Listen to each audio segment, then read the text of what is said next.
Hi, we're Group 23, and we're composed of Martin Gama, Luis Penna, and Jessica Becerra. And we're doing Excel.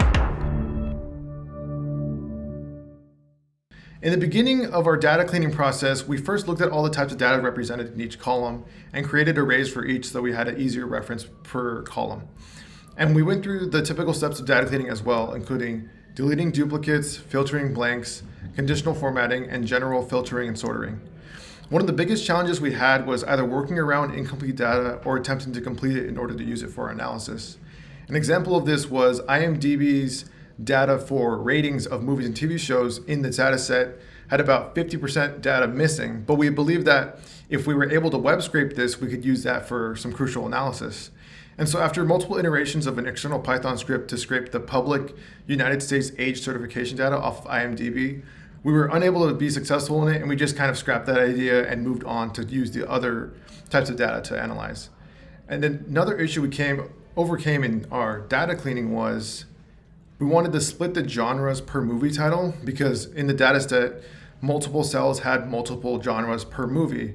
And in doing so, we were able to research a solution, which took a while, but we were able to overcome it.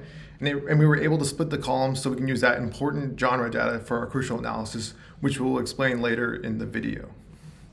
Once all of our data was clean, we tried to find correlations and make connections between each of the data components.